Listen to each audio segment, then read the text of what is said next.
Assalamualaikum warahmatullahi wabarakatuh.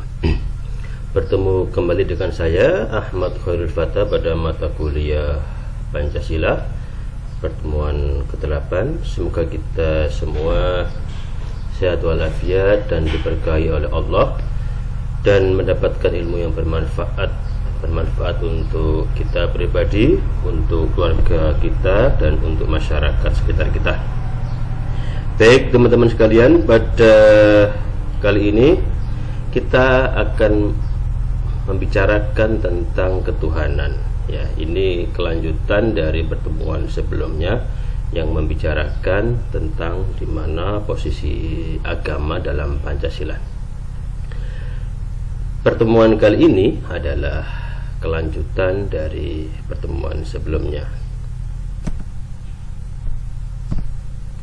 Nah, seperti teman-teman semua ketahui, Pancasila itu merupakan hasil dari perdebatan para pendiri bangsa sejak tahun 1920-an, dekade 1920-an, sampai kemudian dimatangkan dalam perdebatan resmi di BPUPK.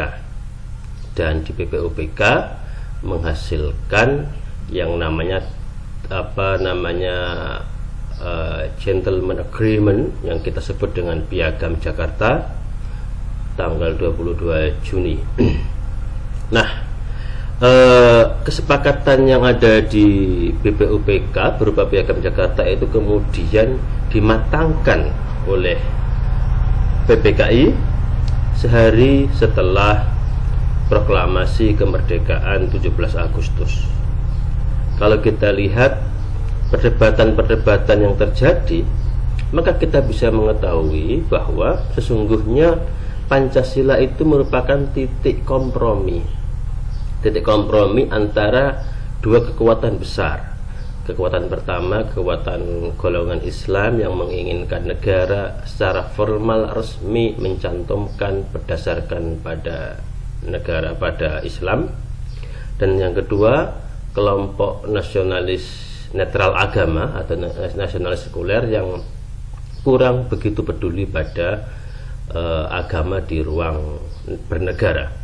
Nah, titik ketemunya di Piagam Jakarta yang kemudian dimatangkan dalam Pancasila sehari setelah proklamasi.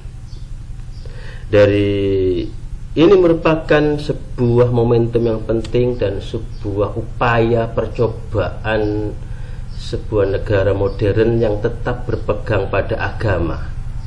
Ya, Indonesia itu negara modern yang tetap berpegang pada agama, tetap memposisikan agama di peran yang begitu penting. Ini merupakan percobaan yang luar biasa dari para pendiri bangsa kita. Ya, kenapa?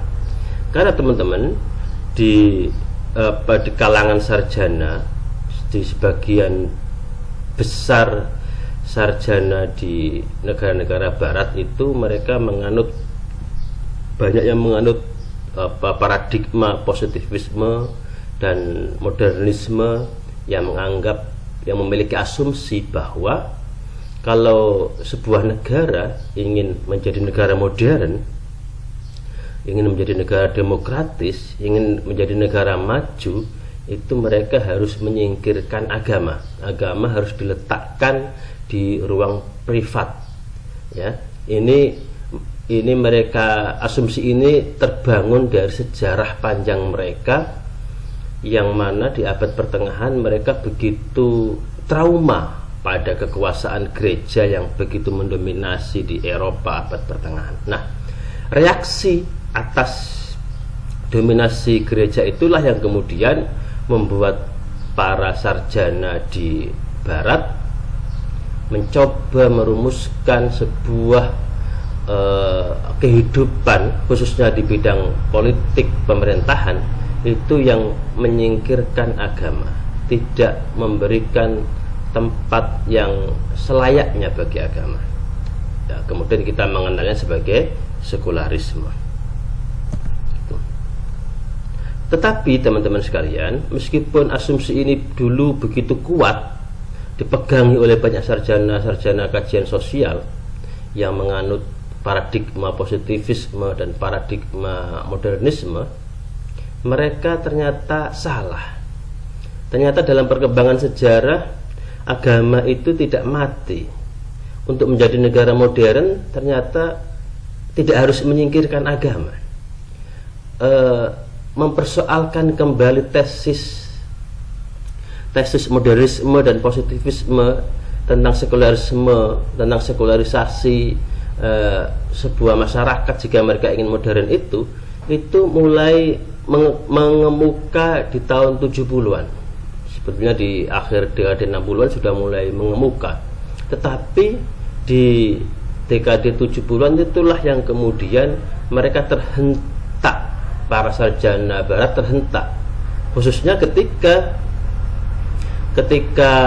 Ayatullah Khomeini di Iran berhasil menggulingkan kekuasaan Reza Pahlavi yang begitu kuat saat itu, dan kemudian Iran menjadi negara modern yang menjadikan agama sebagai basisnya, menjadi Republik Islam Iran. Iran tidak kembali menjadi kerajaan, tidak. Iran menjadi negara republik, negara modern,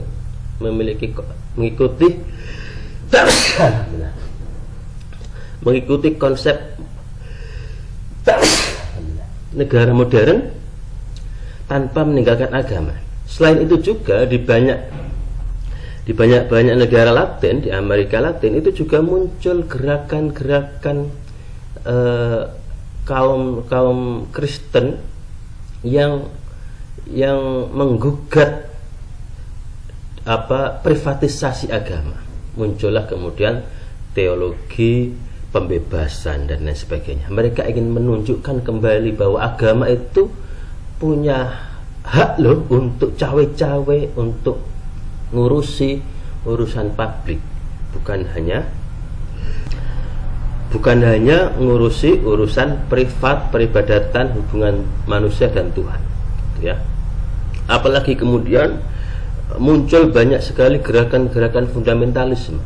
Gerakan fundamentalisme itu sesungguhnya merupakan reaksi atas sikap Barat terhadap agama. Ketika agama mencoba disingkirkan, maka muncul gerakan-gerakan berbasis keagamaan yang menggugatnya, yang melawannya, yang mencoba meruntuhkan tesis-tesis dari sekularisme itu. Lalu oleh sebagian sarjana, gerakan-gerakan itu disebut sebagai fundamentalisme agama.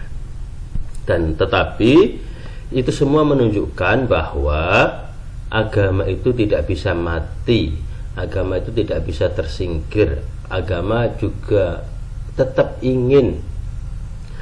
punya hak untuk mengatur kehidupan bersama, khususnya di kehidupan keagamaan, di kehidupan kenegaraan. Nah, tapi yang kita perhatikan di sini, kekagetan para sarjana sosial itu terjadi pada dekade 60-an, 70-an kan. Ya, yang asik itu kan bagaimana para pendiri bangsa kita dulu ketika mereka ingin mendirikan negara modern, bukan negara kerajaan, bukan monarki, tapi mereka tetap menempatkan agama di posisi yang mulia, yaitu di sila pertama dari Pancasila. Ya, itu berarti seharusnya mereka sudah kaget dari awal. Ternyata untuk jadi modern itu tidak harus menjadi sekuler gitu. Nah, kebangkitan agama dan kaum agamawan itu di dekade 60-an 70-an itu sudah dipotret oleh Jose Casanova, yang dia melihat agama mulai bergeliat kembali untuk kembali mengurusi ruang publik.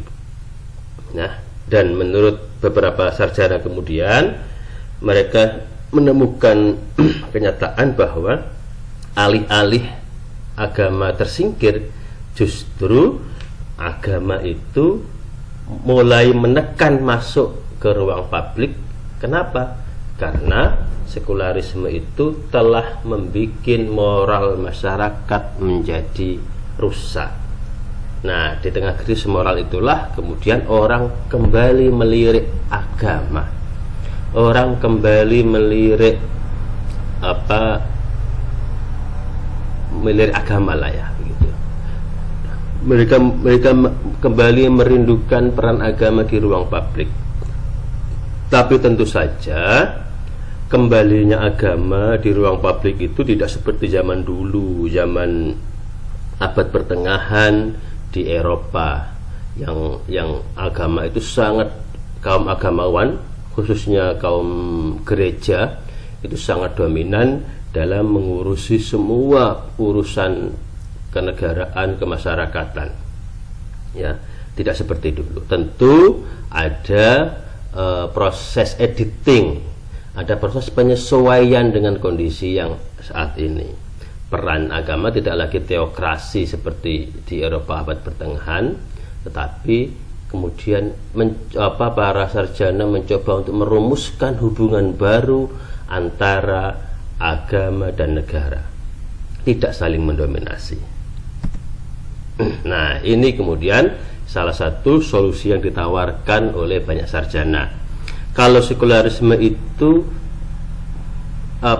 ideologi yang mencoba memisahkan agama dari negara, maka ketika pasca fenomena kembalinya agama di ruang publik, maka dicobalah untuk merumuskan hubungan baru agama negara, bukan privatisasi, bukan pula pemisahan seperti yang dianut oleh paham positivisme yang melahirkan sekularisme, tetapi yang hubungan baru itu adalah hubungan diferensiasi. Ada pembedaan ruang-ruang, ada ruang-ruang dalam kehidupan itu yang itu murni agama. Negara nggak boleh cawe-cawe. Ada ruang-ruang dalam kehidupan itu yang lebih menekankan pada peran agama yang tidak dominan. Ya, ada juga ruang-ruang yang itu bisa dikerjakan bersama. Agama negara bisa ikut bersama-sama menggarap, mengisi ruang-ruang itu. Inilah yang kemudian kita sebut dengan diferensiasi. Ya, ini. Oke, Anda bisa baca di sini. Nah, kembali ke Pancasila seperti yang saya sebutkan tadi. Para founding fathers kita itu sesungguhnya sangat jenius, ya, sangat jenius. Mereka tidak saling mematikan golongan sekuler, tidak mematikan aspirasi golongan Islam. Golongan Islam juga tidak memaksakan kehendak mereka supaya diikuti dengan mematikan aspirasi golongan sekuler, tapi kedua golongan ini berkompromi, membangun sebuah kesepakatan bersama yang itu win-win solution, tidak saling merugikan. Ya, win-win solution yang kemudian kita sebut sebagai Pancasila. Demi kepentingan bersama, mereka kemudian merelakan sebagian dari aspirasinya untuk tidak diterapkan. Kemudian mereka bertemu dalam satu titik yang namanya Pancasila. Karena itulah di beberapa pertemuan sebelumnya kita sebut Pancasila itu merupakan kalimatun sawa, titik temu antar semua golongan yang ada di negeri ini, kan? Nah, dengan demikian sesungguhnya negara Indonesia, Pancasila dan negara Indonesia itu bukanlah negara sekuler yang memisahkan agama dari ruang publik kenegaraan, tetapi Indonesia juga bukan negara teokrasi seperti bayangan kita teokratisme di era abad kegelapan Eropa. Tapi ini sebuah hubungan yang saling membutuhkan, sebuah hubungan yang saling melibatkan kedua belah pihak, menguntungkan kedua belah pihak. Ya, titik temunya ada di Pancasila. Nah, kalau Pancasila ini bisa bertahan lama dan sukses membawa bangsa Indonesia ini menuju ke negara yang makmur, maka upaya para founding fathers kita itu sungguh sangat luar biasa, gitu kan? Nah, seringkali para sarjana lain itu menyebut Indonesia itu bukan negara yang berbasis pada agama seperti teokratisme, tapi juga bukan negara sekuler. Mereka menyebutnya negara bukan. Karena itulah, karena dia posisinya di tengah-tengah, bukan ini bukan itu, para sarjana yang lain tampak kebingungan menyebut Indonesia. Ada yang menyebut Indonesia itu negara sekuler, tapi soft sekuler yang lembut, yang lemah, yang tidak ekstrim. Negara sekuler yang ekstrim itu seperti Turki modern yang didirikan oleh Kemal Atatürk yang begitu memusuhi agama. Itu negara sekuler yang ekstrim. Indonesia itu negara sekuler yang lembut, yang lunak, yang tidak memusuhi agama. Atau bahasa lain, Indonesia itu negara sekuler ramah agama. Tapi sarjana lain menyebutkan tidak, Indonesia itu bukan negara sekuler, Indonesia itu negara beragama. Karena jelas-jelas di dasar negaranya Pancasila itu mencantumkan sila ketuhanan yang Maha Esa. Dan dalam kehidupan masyarakat bernegaranya, agama itu sangat mempengaruhi pengambilan kebijakan, mempengaruhi cara hidup, cara bernegara di Indonesia. Karena itu Indonesia bukan negara sekuler, tapi negara yang beragama. Nah, di salah satu wujud bahwa Indonesia itu juga ikut cawe-cawe, bahwa di Indonesia itu agama juga ikut terlibat, diakomodasi oleh negara, itu adalah adanya Kementerian Agama. Kementerian Agama mengurus unsur-unsur publik dari kehidupan beragama. Pernikahan diatur melalui Kementerian Agama, haji diatur oleh Kementerian Agama, kan begitu. Bahkan penentuan 1 Ramadan, 1 Syawal pun negara yang ngurusi. Nah, kalau seperti ini, masa Indonesia disebut negara sekuler? Kan enggak. Jadi Indonesia itu negara yang beragama, yang menempatkan agama dalam posisi mulia. Bukan hanya urusan-urusan yang khas agama yang diurusi oleh negara Indonesia. Banyak sekali nilai-nilai keagamaan itu yang mewarnai kebijakan negara.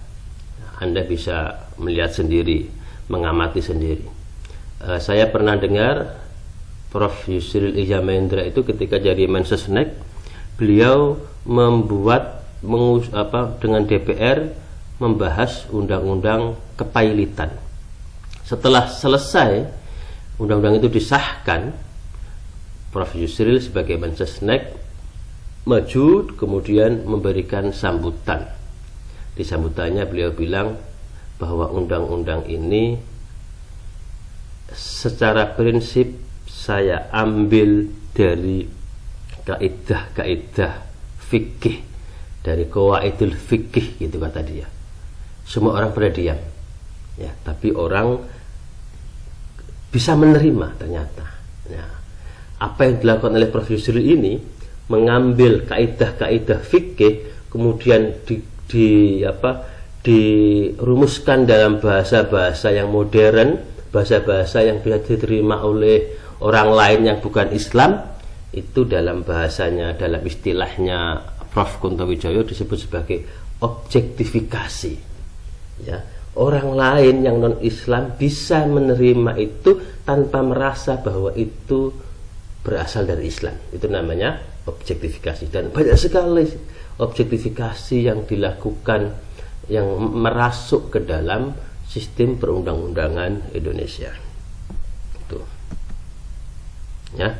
Selain nilai-nilai agama itu meresap dalam sistem perundang-undangan kita, juga ada perundang-undangan yang memang itu khusus untuk orang-orang beragama. Contohnya untuk Islam ada undang-undang haji, undang-undang zakat, undang-undang produk halal, undang-undang perkawinan, undang-undang pesantren, dan lain sebagainya. Jadi teman-teman sekalian, dengan fakta-fakta ini kita bisa menyatakan bahwa Indonesia itu bukan negara sekuler, tapi Indonesia adalah negara yang beragama. Tapi demikian teman-teman sekalian, proses untuk mendialogkan antara agama, sampai sejauh mana peran agama di ruang publik di Indonesia itu prosesnya dinamis, tidak statis, tidak jadi, tapi dia itu proses yang menjadi, bukan proses yang sudah jadi, tapi proses yang menjadi. Karena itu diperlukan dialog yang terus-menerus antara semua elemen bangsa supaya ditemukan titik temu yang seimbang, yang memposisikan di mana letak posisi agama di ruang publik, sehingga kita tidak terjebak pada dua ekstrim sekularisme yang memisahkan agama dari ruang publik, atau ekstrim teokratisme ala gereja di abad pertengahan yang begitu dominannya peran agama di ruang publik. Nah, dialog itu harus terus-menerus dilakukan sampai seterusnya nanti. Dengan dialog yang terus-menerus itulah insya Allah kita akan tetap berada di titik keseimbangan hubungan agama dan negara dalam konteks negara kesatuan Republik Indonesia. Terima kasih. Mohon maaf atas kesalahan. Semoga belajar kita diridhoi oleh Allah dan kita mendapatkan ilmu yang bermanfaat. Terima kasih. Assalamualaikum warahmatullahi wabarakatuh.